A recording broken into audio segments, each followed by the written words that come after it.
Hello दोस्तों, मेरा नाम है कुणाल और आज के लेक्चर में हम लोग पढ़ने वाले हैं एक नया टॉपिक जिसका नाम है प्रोबेबिलिटी बेसिक्स। इसका मतलब हम लोग प्रोबेबिलिटी के बेसिक्स चीज़ों को हम लोग डिस्कस करने वाले हैं, जैसे सैम्पल स्पेस क्या होता है, इवेंट्स क्या होते हैं, प्रोबेबिलिटी क्या होता है, सेट थ्योरी इन प्रोबेबिलिटी क्या होता है, कंडीशनल प्रोबेबिलिटी क्या होता है दोस्तों, और साथ में टोटल प्रोबेबिलिटी थ्योरम क्या होता है, बेस थ्योरम क्या होता है, ये सब आपने सुना होगा। इसके बारे में यहाँ पे आज के लेक्चर में डिस्कस करने वाले हैं। शुरू करने से पहले मैं आपको बता दूं, अगर आपने अभी तक हमारा टेलीग्राम चैनल को ज्वाइन नहीं किया तो प्लीज़ मेक श्योर कि आप उसको ज्वाइन कर रहे हो। इसका जो लिंक है वो आपको डिस्क्रिप्शन में अवेलेबल कर दिया जाएगा। साथ में इस पर्टिकुलर सेशन का जो असाइनमेंट है वो सेशन के बाद आपको डिस्क्रिप्शन में ही मिल जाएगा लिंक उसका। आप वहाँ से जाके इसी जो है बेसिकली इस क्लास का या इस सेशन का जो है असाइनमेंट आप प्रैक्टिस कर सकते हो, जिससे आपका इस पर्टिकुलर टॉपिक्स के ऊपर ग्रिप बन जाए। ठीक है, तो उम्मीद करूंगा कि आपको असाइनमेंट और साथ में लेक्चर दोनों का कॉम्बिनेशन जो है बहुत ही ज़्यादा नॉलेज गेन करने के लिए और आपके सेमेस्टर एग्जाम में अच्छा करने के लिए मदद करने वाला है। तो चलिए स्टार्ट करते हैं आज का लेक्चर हमारा, दैट इज प्रोबेबिलिटी बेसिक्स। सबसे पहले हम लोग सैम्पल स्पेस क्या होता है, इवेंट्स क्या होते हैं, सेट थ्योरी वगैरह पढ़ेंगे, कंडीशनल प्रोबेबिलिटी के बारे में पढ़ेंगे, टोटल प्रोबेबिलिटी थ्योरम क्या होता है पढ़ेंगे और बेस थ्योरम के बारे में पढ़ने वाले हैं। सबसे पहले मैं अगर बात करा देता हूँ आपको, क्या हमारे पास सैम्पल स्पेस क्या होता है दोस्तों। कोई भी अगर एक्सपेरिमेंट होता है, क्या होता है, कोई भी एक्सपेरिमेंट अगर होता है, फॉर एग्जांपल मैंने एक डाइस को थ्रो किया है ना, डाइस को मैंने क्या किया, थ्रो कर दिया। अब डाइस को थ्रो करने के बाद इसमें हमारे पास क्या आ सकता है भाई, या तो डाइस में एक आ जाएगा, या तो दो आएगा, या तीन आएगा, या तो चार आएगा, या तो पांच आएगा, या तो छह आएगा। अब बेसिकली जनरली क्या होता है, दो सब लोग को क्या चाहिए होता है, छह आ जाए, जिससे हमारा जो है घर से जो है हमारा डाइस निकल जाए, मतलब जो हमारे पास वो है दैट निकल जाए, लूडो में जीत जाऊं, है ना, छह चाहिए होता है। बट एक दो तीन क्या क्या, एक दो तीन चार पाँच ये सब कब चाहिए होता है, जब हमारे पास आगे बढ़ना हो तब चलेगा। तो ये जो एक हमारे पास एक्सपेरिमेंट हुआ, लूडो का ही हम लोग गेम मान लेते हैं, तो लूडो का गेम में हमारे पास क्या होता है, यहाँ पे थ्रो अ डाइस। तो वो जो थ्रो अ डाइस है दैट इज एन एक्सपेरिमेंट जो हम लोग परफॉर्म करने वाले हैं, और उसकी जो आउटकम्स है क्या है, ये दीज आर दी आउटकम्स। क्या होते हैं, आउटकम्स होते हैं दोस्तों। और इसी आउटकम्स का अगर मैं एक सेट बना दूं, आउटकम्स का अगर मैं एक सेट बना दूं, उसी सेट को हम लोग क्या बोलते हैं, सैम्पल स्पेस बोलते हैं। नाम आपको क्लियर होगा, सैम्पल स्पेस बोलते हैं।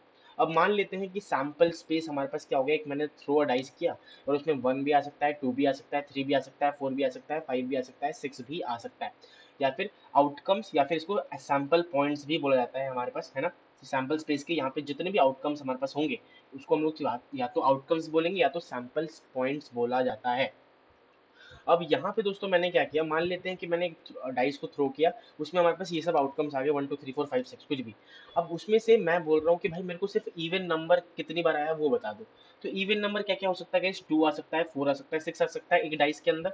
तो मैंने क्या कर दिया, एक सैम्पल स्पेस का एक सबसेट बना लिया। सबसेट मतलब सैम्पल स्पेस में से ही कुछ चीजें निकाल ली, और उसी सैम्पल स्पेस में से जब हम लोग कुछ चीजें निकालते हैं, इसको हम लोग पर्टिकुलरली क्या बोलते हैं, हमारे पास इवेंट बोलते हैं, that is subset of sample space. Subset of sample space को हम लोग क्या बोलते हैं, इवेंट बोलते हैं। ठीक है, अब इवेंट हमारे पास मान लिया इवन है, that is all even number का एक सबसेट बना लिया। सिमिलरली एक ऑल ऑड नंबर का मैं एक सबसेट बनाऊंगा, one three five, one comma three comma five, ये हमारे पास ऑड नंबर हो गए। इसको मैंने क्या बोल दिया, इवेंट टू बोल दिया, इवेंट क्या बोल दिया, टू बोल दिया। अब दोस्तों हमारे पास अगर ये इवेंट वन और इवेंट टू इन दोनों के बीच अगर कुछ कॉमन है, क्या बोला मैंने, अगर event one that is event one E one और इवेंट टू ई टू, इन दोनों के बीच अगर कुछ कॉमन है तो हमारे पास ओके कॉमन होगा तो चलेगा। बट अगर इन दोनों के बीच कुछ भी कॉमन नहीं है, जैसे इन दोनों के इस केस में, अगर मैं इस केस की बात करूं, अगर इन दोनों इवेंट के बीच कुछ भी, मतलब इन दोनों के बीच में जो हमारे पास सैंपल पॉइंट्स हैं या फिर जो पॉइंट्स हैं या फिर आउटकम्स हैं, उन दोनों के बीच अगर कुछ भी कॉमन मान नहीं है, तो उसको हम लोग बोलते हैं म्यूचुअली एक्सक्लूसिव इवेंट, या फिर म्यूचुअली एक्सक्लूसिव या डिसजॉइंट इवेंट हम लोग यहाँ पे बोला जाता है। ठीक है, बेसिकली जब हमारे पास E1 intersection E2 is equal to five, five मतलब नल, नल बट्टा सन्नाटा जो बोलते हैं ना वो। तो इंटरसेक्शन को हम लोग इस तरह से रिप्रेजेंट करते हैं, कुछ इस तरह से, है ना। आपको एक ऐसे करके हमारे पास सिंबल होता है। इंटरसेक्शन मतलब एक दोनों के बीच में कॉमन चीज, है ना। सिमिलरली अगर E1 और E2 को अगर मैं जोड़ दूं, दोनों को सम कर दूं या जोड़ दूं, दैट इज यूनियन लेना। यूनियन कैसे रिप्रेजेंट करते हैं दोस्तों, ऐसे करके हमारे पास यू, है ना। तो अगर E1 और जो है यूनियन E2, अगर वो सैंपल स्पेस के ही बराबर आ जाता है, वैसे अगर मैं इस केस की बात करूं E1 और E2 की, तो 135 या 246 अगर मैं इन दोनों को जोड़ता हूँ, यूनियन लेता हूँ, तो क्या होगा, बेसिकली हमें सैंपल स्पेस ही मिल रहा है वापस से। तो तब हमारे पास उसको क्या बोलते हैं, म्यूचुअली एग्जॉस्टिव इवेंट दे हैं। तो यहाँ पे अगर मैं आपको दिखाऊं, ये म्यूचुअली एग्जॉस्टिव भी है और म्यूचुअली एक्सक्लूसिव दोनों ही हमारे पास है। E1 और E2 म्यूचुअली एक्सक्लूसिव और म्यूचुअली एग्जॉस्टिव दोनों हमारे पास इवेंट होते हैं। ठीक है, उम्मीद करता हूँ आप समझ में आ गया होगा। दूसरी बात ये मान लेते हैं कि प्रोबेबिलिटी ऑफ इवेंट जो है, ये कोई भी इवेंट मतलब कोई भी अगर इवेंट हो है उसकी अगर मेरे को प्रोबेबिलिटी निकालनी है तो वो तो या तो जीरो होगा या तो वन। अगर जीरो होता है तो इम्पॉसिबल इवेंट है, वो कभी पॉसिबल ही नहीं है, और अगर वन होता है तो श्योर इवेंट है, मतलब हो के ही रहेगा। और अगर हमारे पास जो प्रोबेबिलिटी ऑफ E1 है और प्रोबेबिलिटी ऑफ E2 है, अगर वो दोनों हमारे पास क्या होते हैं, बराबर होते हैं, तो उसको हम लोग नया नाम दिया जाता है जिसको हम लोग क्या बोलते हैं, equally likely events. Equally likely events है, नाम से पता चल रहा है इक्वली लाइकली मतलब दोनों का प्रोबेबिलिटी बराबर है। ठीक है, अब प्रोबेबिलिटी सर क्या होता है, किसी भी एक्सपेरिमेंट में कुछ चीज की होने की चांसेस क्या है, उसी को हम लोग क्या बोलते हैं, प्रोबेबिलिटी बोलते हैं। क्या बोलते हैं, प्रोबेबिलिटी बोलते हैं। जैसे P ऑफ E है, कोई भी इवेंट होगा हमारे पास, probability of some event E is favourable outcomes upon total outcomes. मान लेते हैं मेरे पास क्या है, हमारे पास एक चीज, हमारे पास फेवरेबल आउटकम क्या है, m है, दैट इज फेवरेबल आउटकम हमारे पास क्या है, फेवरेबल m है। तो और टोटल आउटकम क्या है, m प्लस n है।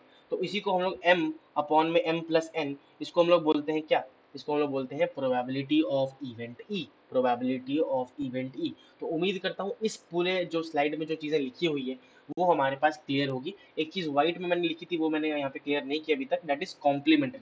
अगर हमारे पास एक इवेंट की प्रोबेबिलिटी कुछ है, फॉर एग्जाम्पल ई इवेंट की प्रोबेबिलिटी समथिंग समथिंग है, तो उसका जो कॉम्प्लीमेंट होगा उसकी ना होने की प्रोबेबिलिटी क्या होगी, जिसे हम लोग ई बार से रिप्रेजेंट करते हैं या फिर ई सी, दैट इज ई कॉम्प्लीमेंट से रिप्रेजेंट करते हैं, दैट इज माइनस पी।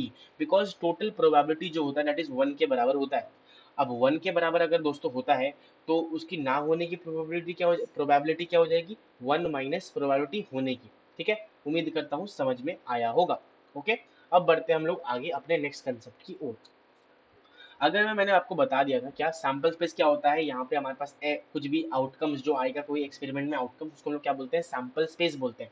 जैसे एक्स वाई जेड टी, ये क्या हो गए हमारे पास, टोटल आउटकम्स हो गए या फिर आउटकम्स, नंबर ऑफ आउटकम्स या फिर सैंपल पॉइंट्स। ठीक है, एक्स वाई जेड और टी क्या है, सैंपल पॉइंट्स। अब अगर मैं प्रोबेबिलिटी ऑफ इवेंट निकालता हूँ ना, तो that is x plus y plus z plus t, इन सब का हमारे पास प्रोबेबिलिटी का सम होगा। मैं क्या बताना चाहता हूँ, मैं बताना चाहता हूँ, फिर से रिपीट करता हूँ दोस्तों। क्या होता है हमारे पास यहाँ पे, मान लेते हैं ये जो कर्ली मैंने यहाँ से बनाया है वो हमारे पास क्या है, आउटकम्स है। अब मान लेते हैं इस पर्टिकुलर आउटकम का प्रोबेबिलिटी x है, इस पर्टिकुलर आउटकम का प्रोबेबिलिटी y है, इस पर्टिकुलर आउटकम का प्रोबेबिलिटी z है और इस पर्टिकुलर आउटकम का प्रोबेबिलिटी t है। तो अगर मेरे को total probability p of event e निकालना है या फिर p ऑफ e निकालना है तो उसको हम लोग समेशन करेंगे x y, मतलब इंडिविजुअल प्रोबेबिलिटी का सम हम लोग सम कर सकते हैं। ठीक है, गॉट इट, ओके। जब अच्छा दूसरी बात ये, जब तक कोई प्रोसेस या जो एक्सपेरिमेंट है वो कंप्लीट नहीं होता है तो हम सारी प्रोबेबिलिटी को मल्टीप्लाई करते रहेंगे। ठीक है, सारी प्रोबेबिलिटी को मल्टीप्लाई करते रहेंगे। अब कभी कभी क्वेश्चन में मैंने इसीलिए लिखा है आप सबके लिए, यहाँ पे नोट शॉर्ट नोट्स बना रहा हूँ तो मैं आपको यहाँ पे लिख दिया, नोट करके यहाँ पे लिखवा देता हूँ। क्या कभी कभी क्या होता है, क्वेश्चन में दिया होता है एटलीस्ट वन, एटलीस्ट एक बार ये इवेंट होगा। तो उस केस में अगर मेरे को एटलीस्ट वन निकालना है तो हमें एग्जैक्टली वन निकालना पड़ेगा, एग्जैक्टली टू निकालना पड़ेगा, एग्जैक्टली थ्री निकालना पड़ेगा, ऐसे चलता रहेगा। या तो आप इसकी जगह क्या कर सकते हो, टोटल प्रोबेबिलिटी निकाल लो और एग्जैक्टली जीरो को यहाँ से माइनस कर दो। सीधी सी बात है, एग्जैक्टली जीरो को यहाँ पे हम लोग क्या करेंगे, माइनस कर देंगे। ठीक है दोस्तों, ओके। दूसरी बात, अटमोस्ट वन अगर बोला गया है तो उसका मतलब होता है एग्जैक्टली जीरो और एग्जैक्टली वन।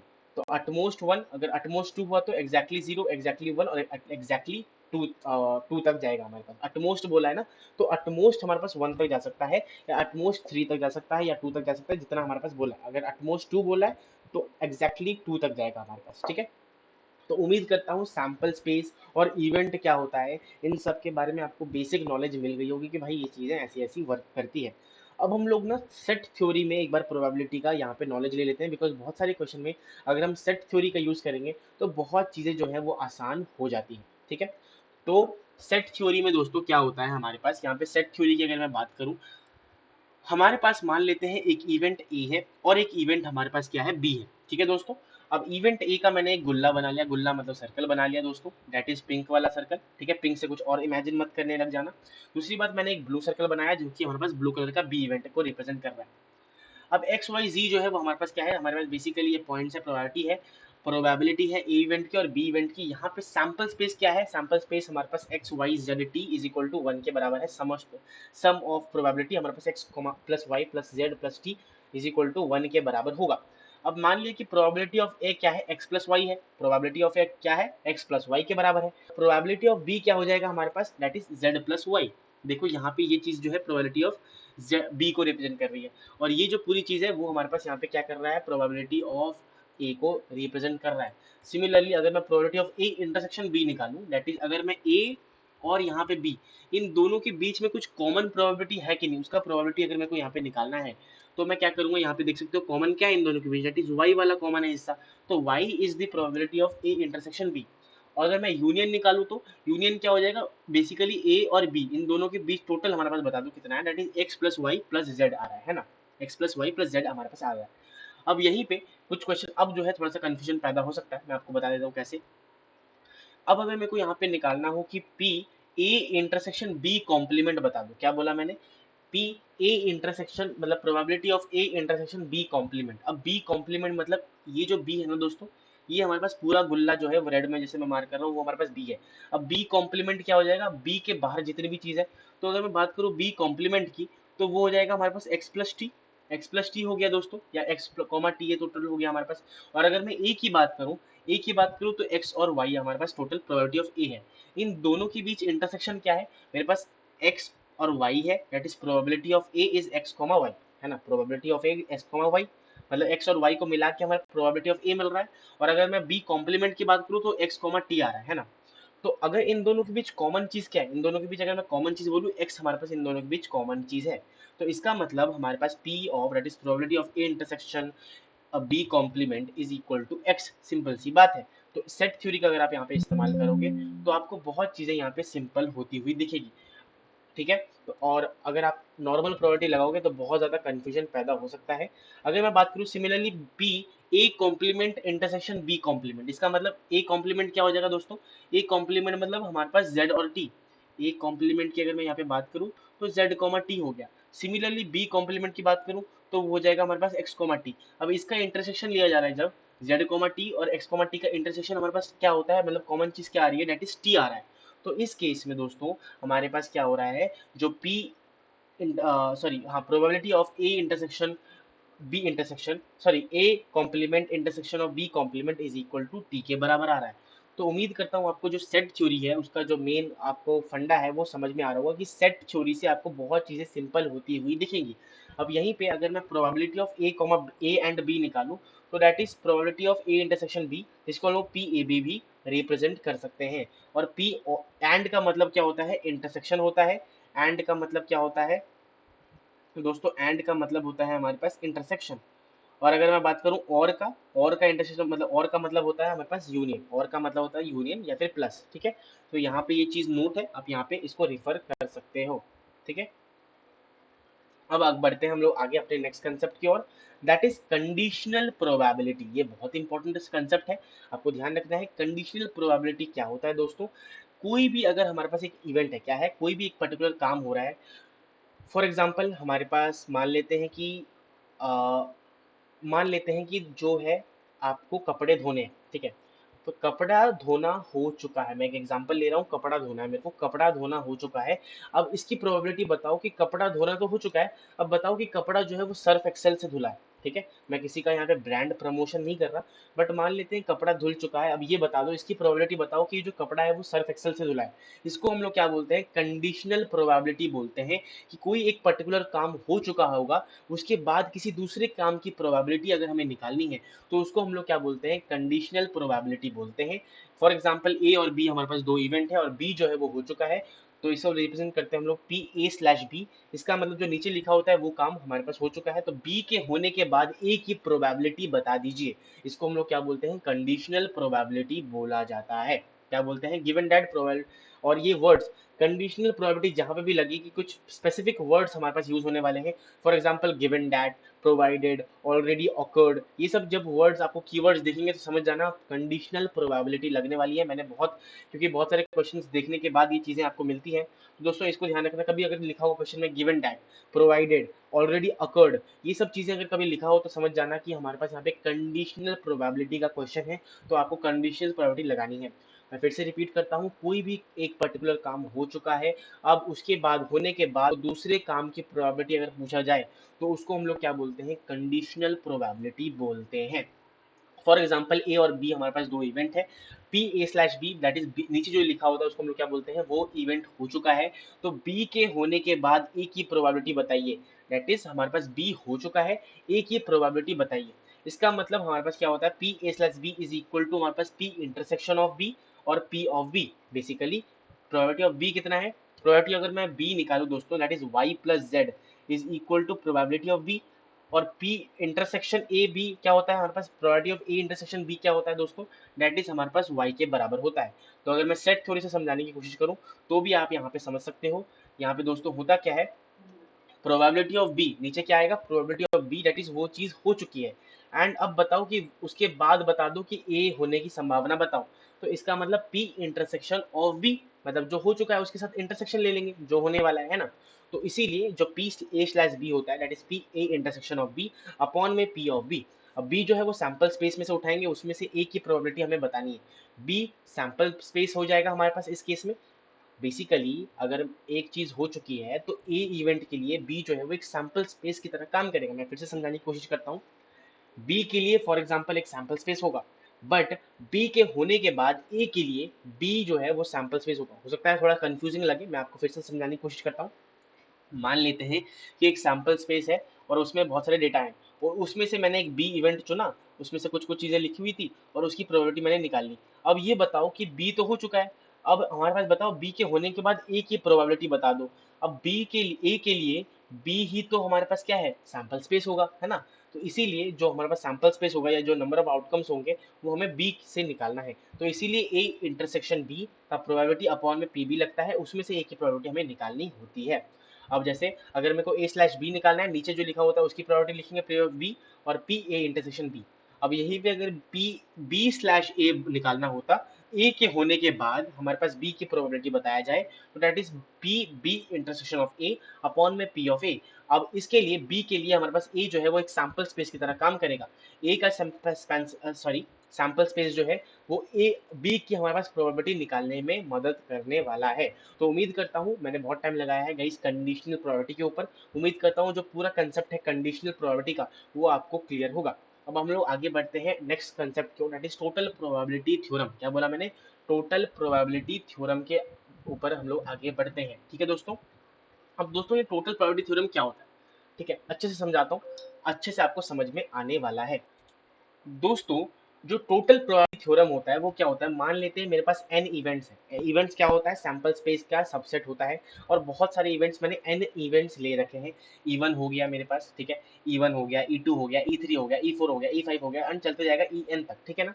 तो En मेरे पास क्या है, यहाँ पे इवेंट्स है, और मैंने एक ए इवेंट माना है, क्या माना है, एक और एक इवेंट है दैट इज ए इवेंट। और वो इवेंट जो है वो सारे इवेंट में जितने भी E1 से लेकर En तक जितने भी इवेंट है उसमें कॉमन है। इसका मतलब हमारे पास इवेंट ए और हमारे पास सारे इवेंट का एवरी इवेंट जो है वो क्या हो जाएगा, म्यूचुअली एक्सक्लूसिव हो जाएगा। क्योंकि यहाँ पे एक्सक्लूसिव इसलिए फाई नहीं आ रहा भाई, फाई नहीं आ रहा है ना। तो म्यूचुअली एक्सक्लूसिव है, एक दूसरे पे नहीं कर रहा, बट इवेंट ए जो है वो म्यूचुअली एक्सक्लूसिव नहीं है ना। वो इवेंट हमारे पास फाई नहीं आ रहा है, इवेंट हर जगह, इवेंट ए जो है मान लेते हैं वो हर जगह हमारे पास प्रेजेंट है। तो दैट इज ये वाला जो हमारे पास इवेंट है बड़ा सा, वो हर जगह थोड़ा सा रोल प्ले कर रहा है, इंटरसेक्शन हमारे पास यहाँ पे एग्जिस्ट कर रही है, वो फाई नहीं है दोस्तों, है ना। तो उस केस में अगर मेरे को यहाँ पे प्रोबेबिलिटी ऑफ इवेंट ए निकालना है, तो उसमें हम लोग क्या यूज करते हैं, प्रोबेबिलिटी में टोटल प्रोबेबिलिटी थ्योरम का यूज करते हैं। और वो होता है हमारे पास दोस्तों probability of A intersection E1, A intersection E2, A intersection चलता जाएगा En तक। इसका मतलब मैंने क्या बोला, प्रोबेबिलिटी ऑफ, सबसे पहले इंटरसेक्शन ले लिया किसके साथ, E1 के साथ ए भी है, तो इसका मतलब हमारे पास E1 और ए इनका जो है प्रोबेबिलिटी निकाल लिया। फिर E2 के साथ इंटरसेक्शन था, उसका प्रोबेबिलिटी निकाल लिया। फिर E3 के साथ इंटरसेक्शन था तो उसका प्रोबेबिलिटी निकाल लिया। ऐसे चलता जाएगा हमारे पास जब तक E1 के साथ हमारे पास प्रोबेबिलिटी निकलना जाए, दैट इज टोटल प्रोबेबिलिटी हमने निकाल ली। अब हमें पता है कि पी ए इंटरसेक्शन E1 किसके बराबर होता है, हमने अभी जस्ट पढ़ा था हमारे पास कंडीशनल प्रोबेबिलिटी में कि भाई अगर ए इंटरसेक्शन कुछ है हमारे पास यहाँ पे, तो दैट इज इक्वल टू हमारे पास पी ऑफ, हमारे पास क्या, पी ऑफ E1 अपॉन में हमारे पास क्या, बेसिकली यहाँ पे अगर पी ऑफ ए है that is P of E1 के बराबर हो जाएगा। जो नीचे लिखा होगा वो हमारे पास यहाँ पे क्या होगा, वो चीज हो चुकी है ना। तो उस केस में हमने कंडीशनल प्रोबेबिलिटी का यहाँ पे इस्तेमाल किया और प्रोबेबिलिटी ऑफ ए निकाल लिया, that is P intersection even की जगह probability of even multiplied by probability of conditional probability A slash even. अगर मैं यहाँ पे लिखना चाहूँ क्या पी ए स्लैश इवन को लिखूंगा तो पी ए इंटरसेक्शन इवन लिख दिया अपॉन में पी ऑफ इवन, और पी ऑफ इवन और इवन हमारे पास कट गया, तो क्या बचा, वही ऊपर वाली चीज बच गई। तो उसको चीज को यूज करते करते हमने क्या कर दिया, यहाँ पे एक पूरा टोटल प्रोबेबिलिटी निकाल लिया इवेंट ए का, जो कि हमारे पास प्रोबेबिलिटी ऑफ इवेंट ए देने वाला है। P of A is equal to P of E one और P of A slash E one plus P E two multiplied by P A slash E two, ऐसे चलता जाएगा P of E one E n multiplied by P A slash E n तक। अब इसी case में, इसी probability of ये event में अगर मैं कंडीशनल प्रोबेबिलिटी लगा दूं, तो हमारे पास उस थ्योरम को हम लोग क्या बोलते हैं, बेस थ्योरम बोलते हैं। बेसिकली जब भी एन इवेंट्स हो और उसमें एक पर्टिकुलर इवेंट मान लेते हैं ए हो, जो कि वो इवेंट ए जो है वो सारे जो इवेंट्स है उसमें कॉमन रोल प्ले करता हो और मेरे को इवेंट ए का प्रोबेबिलिटी निकालना है, तो हम क्या करते हैं, टोटल प्रोबेबिलिटी थ्योरम का इस्तेमाल करते हैं, जिससे हमारे पास फॉर्मूला आपको क्लियर होगा। ये फॉर्मूला हम लोग यूज करने वाले हैं या करते हैं, ठीक है। अब यहीं पे अगर मैं को बात करूं, इसी फॉर्मूला में अगर मैं कंडीशनल प्रोबेबिलिटी लगा देता हूं, तो उसको हम लोग बेस थ्योरम बोलते हैं। क्या बोलते हैं, बेस थ्योरम बोलते हैं कि भाई इवेंट ए हो चुका है, अब बताओ कि वो कोई भी एक पर्टिकुलर इवेंट के थ्रू हुआ है, दैट इज अगर मैं P probability of even slash A निकालूं, इसका मतलब भाई इवेंट ए तो हो चुका है, मतलब मैंने क्या बताया था कंडीशन प्रोबेबिलिटी में, भाई एक काम हो चुका होगा, अब बताओ कि दूसरे काम की प्रोबेबिलिटी बताओ। तो इवेंट ए का जो सैंपल स्पेस है वो क्या करेगा, हमारे पास सैंपल स्पेस की तरह काम करेगा बाकी इवन के लिए, है ना। तो इवन जो है, अब बता दो, जैसे इसका मतलब इस पर्टिकुलर लाइन का probability of even slash A, that is event A तो हो चुका है, अब बताओ इवेंट ए जो है वो किसके थ्रू हुआ है, वो हमारे पास इवन के थ्रू हुआ है, उसकी प्रोबेबिलिटी हमें बतानी है। तो उसके लिए हम लोग क्या करते हैं, बेस थ्योरम का इस्तेमाल करते हैं। हम लोग क्या करते हैं, P probability of A even intersection A upon में पी ऑफ ए हमने जस्ट ऊपर निकाला था, ये रहा, हमने नीचे लिख दिया उसको, और probability of A intersection even हमें क्योंकि P of even dot P A slash even कर दिया। तो बेसिकली पी ऑफ इवन हमें पता है, P of A slash even हमें यहाँ पे यूज किया था, वो निकाल दिया। तो बेसिकली यही में से एक सबसेट हमने यहाँ पे डाल दिया और पूरा प्रोबेबिलिटी हमने नीचे डाल दिया, टोटल प्रोबेबिलिटी थ्योरम मैंने नीचे डाल दिया है, ठीक है ना। दैट इज, अगर यहीं पे E2 लिखा होता, क्या लिखा होता, probability of E2 slash A, इसका मतलब भाई ए इवेंट तो हो चुका है ना, ए इवेंट हो चुका है, अब बताओ कि वो E2 के थ्रू हुआ है, इसकी प्रोबेबिलिटी बता दो। तो यहाँ पे प्रोबेबिलिटी ऑफ E2 और यहाँ पे probability of A slash E2 upon T P T, that is हमने प्रोबेबिलिटी ऑफ जो ए निकाला है ऊपर, वो हम लोग यहाँ पे डालने वाले हैं। तो उम्मीद करता हूँ आपको टोटल प्रोबेबिलिटी थ्योरम और बेस थ्योरम का जो पूरा कंसेप्ट है वो क्लियर हो गया होगा। बेस थ्योरम क्या होता है, टोटल प्रोबेबिलिटी थ्योरम क्या होता है, उम्मीद करता हूँ आपको पूरी चीजें अच्छी तरीके से क्लियर होगी। अब एक क्वेश्चन करते हैं जिससे आपको जो भी अभी तक हमने पढ़ा है वो क्लियर हो जाए और आपको एक अच्छा कंसेप्ट बिल्ड हो जाए कि हाँ भाई ये टोटल प्रोबेबिलिटी थ्योरम क्या होता है, बेस थ्योरम क्या होता है, अच्छी तरीके से मिल जाए। क्वेश्चन आपके सामने यहाँ पे लिखा हुआ है दोस्तों, an aircraft maintenance company, an aircraft maintenance company bought equipment for detecting structural defects in aircraft. ठीक है दोस्तों, समझ गया, ठीक है समझ गया हूँ दोस्तों। क्या बोला है, एक एयरक्राफ्ट हमारे पास यहाँ पे मेंटेनेंस का कंपनी है, और वो हमारे पास डिटेक्ट कर रहा है स्ट्रक्चरल डिफेक्ट डिटेक्ट कर रहा है हमारे पास एयरक्राफ्ट के अंदर, मतलब एरोप्लेन में डिफेक्ट है कि नहीं वो डिटेक्ट कर रहा है। टेस्ट इंडिकेट, यहाँ पे जितने भी डेटा उसको हम लोग यहाँ पे मार्क करके चलेंगे, 95% of the time equipment detect defects when they actually exist. भाई टाइम इक्विपमेंट डिटेक्ट करता है डिफेक्ट को जब वो सच में डिफेक्ट होता है। 1% ऑफ टाइम इंडिकेट करता है भाई presence of structural defect when there is none, और 1% ऐसा होता है कि भाई वैसे डिफेक्ट है नहीं, बट वो बोल देता है मशीन कि हाँ भाई डिफेक्ट है, ठीक है। सॉरी फॉर दी फंबल, है ना, थोड़ा बहुत जल्दीबाजी बोलने में क्या होता है, फंबल कर जाता हूँ दोस्तों, बट हमें अभी क्वेश्चन पढ़ना है ना। 95% क्या होता है, वो जो मशीन हमारे पास इधर है वो डिफेक्ट बता देता है कि इस जो एयरक्राफ्ट में डिफेक्ट है, जबकि वो सच में होता भी है। और 1% ऑफ टाइम क्या होता है कि वो बोलता है कि डिफेक्ट है बट होता नहीं है। If 2% of the aircraft actually have structural defect, क्या होता है एक्चुअली में क्या है, 2% जो है हमारे पास डिफेक्ट है, तो what is the probability that aircraft has structural defect given that indicates, यहाँ पे मैं एक चीज मार्क करूंगा, क्या मार्क करने वाला हूँ दोस्तों, थोड़ा अलग कलर लूंगा यहाँ पे मार्क करने के लिए। यहाँ पे बोला है कि भाई प्रोबेबिलिटी बता दो एयरक्राफ्ट में स्ट्रक्चरल डिफेक्ट है, ये वर्ड ध्यान रखिए, given that equipment indicates that it has a structural defect. Equipment indicate कर रहा है कि हमारे पास स्ट्रक्चरल डिफेक्ट है। तो कंडीशनल प्रोबेबिलिटी लगी हाँ कि ना, ये बता दीजिए पहले। मैंने क्या बताया था आपको, कंडीशन गिवन दैट वाला वर्ड आपको यहाँ पे याद आ रहा होगा, है ना। गिवन दैट वाला आपको वर्ड याद आ रहा होगा, क्या बोला था मैंने, गिवन दैट होगा। और एक काम हो चुका है कि भाई स्ट्रक्चरल डिफेक्ट इंडिकेट कर रहा है। आप ये बता दीजिए कि उसके पास, हमारे पास स्ट्रक्चरल डिफेक्ट, प्रायोरिटी बता दीजिए स्ट्रक्चरल डिफेक्ट की, जबकि इक्विपमेंट इंडिकेट कर रहा है कि उसके पास स्ट्रक्चरल डिफेक्ट है। तो कैसे इस क्वेश्चन को सॉल्व करेंगे? सबसे पहले मैं यहाँ पे लिखूंगा क्या, सोल्यूशन दोस्तों, है ना। सोल्यूशन लिखने वाले हैं। अब मान लेते हैं मैं एक इवेंट लूंगा, एक, क्योंकि दो इवेंट बन रहे हैं, एक इवेंट मैं मान लेता हूँ ए इवेंट, कि एयरक्राफ्ट जो है हमारे पास इधर है, एयरक्राफ्ट हमारे पास क्या है, एयरक्राफ्ट हैज स्ट्रक्चरल डिफेक्ट। क्या है, एयरक्राफ्ट के पास स्ट्रक्चरल डिफेक्ट दोस्तों मेरे पास है, ठीक है, सच में है, सच में है।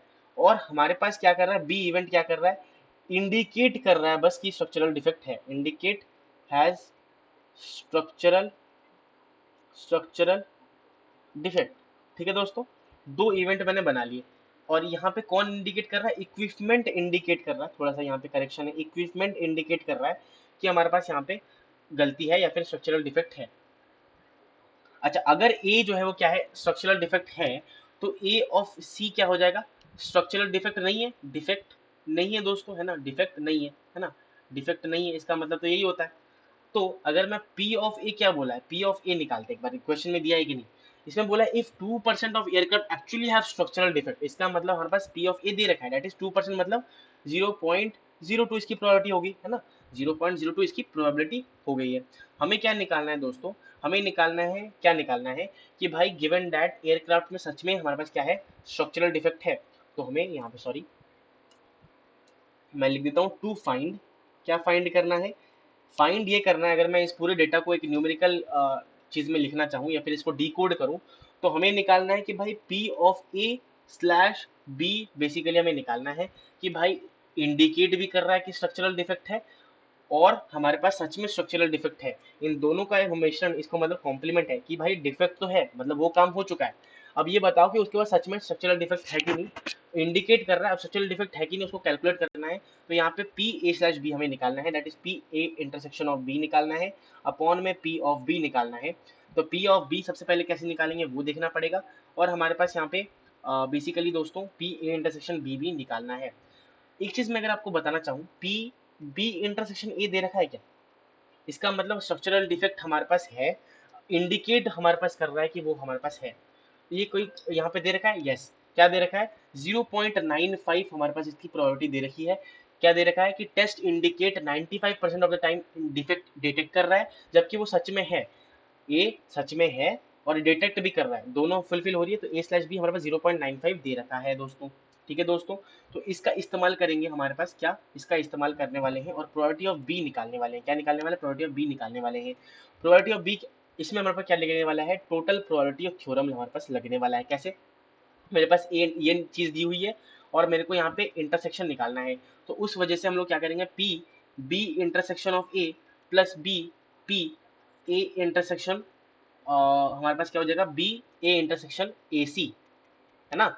अगर मैं ये चीज निकालना चाहूँ, ये चीज निकालूंगा, टोटल प्रोबेबिलिटी थ्योरम निकल जाएगी। अब बी इंटरसेक्शन ए की जगह मैं क्या डाल सकता हूँ दोस्तों, probability of B slash A, B slash A, probability of A, probability of A plus plus P B intersection of A C और प्रोबेबिलिटी ऑफ ए कॉम्प्लीमेंट। ठीक है, अब इसकी जगह मैंने क्या डाल दिया, 0.95 डाल दिया दोस्तों, 0.95 डाल दिया, पी ऑफ 0.02 डाल दिया। इसकी जगह मैंने क्या डाल दिया, 0.01, बिकॉज अगर ये 0.95 है तो ये 0.01 हो जाएगा, है ना।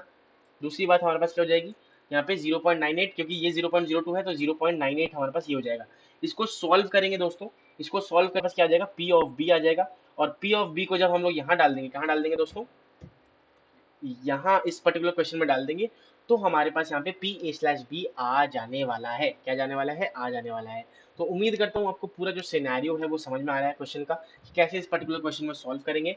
फॉर्मूला में डालना मैं आगे कराना नहीं चाहता, कराना मतलब बस आपको न्यूमेरिकल डेटा सॉल्व करना है, इस पर्टिकुलर को मल्टीप्लाई करना है। यहाँ पे मल्टीप्लाई करने के बाद दोस्तों आपको पी ऑफ बी मिलेगा, उसको यहाँ पे पुट करना है, फॉर्मूला में डालो, ये मैं आपके ऊपर छोड़ रहा हूँ, ठीक है।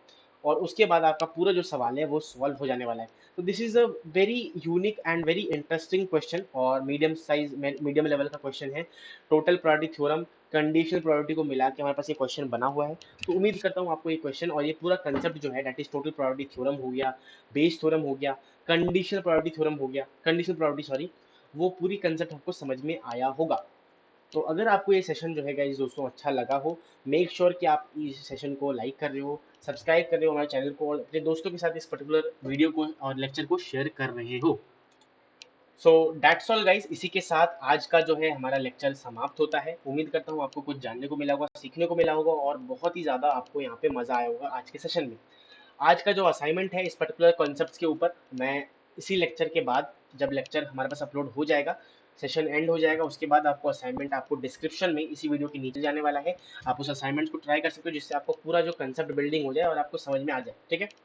अगर आपको कोई भी डाउट है, प्लीज़ मेक श्योर कि आप टेलीग्राम चैनल ज्वाइन कर रहे हो, वहाँ पे आपको मैसेज करना है। वहाँ पे बाकी लोग भी सॉल्व कर देंगे। अगर आपको पर्सनली मेरे से डाउट है तो आप वहाँ से भी पूछ सकते हो। टेलीग्राम चैनल ज्वाइन करके आप वहाँ पे अपने डाउट्स, क्वेरीज पूछ सकते हो। पीडीएफ जो असाइनमेंट का पीडीएफ है और सेशन पीडीएफ जो है वो आपको डिस्क्रिप्शन में, साथ में आपको टेलीग्राम चैनल में मिल जाएगा। वहाँ ज्वाइन करके आप उसका फ़ायदा लुत्फ उठा सकते हो।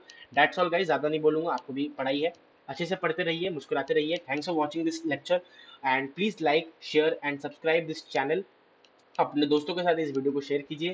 मिलते हैं एक नई और इंटरेस्टिंग वीडियो के साथ, तब तक के लिए thank you so much. Bye bye.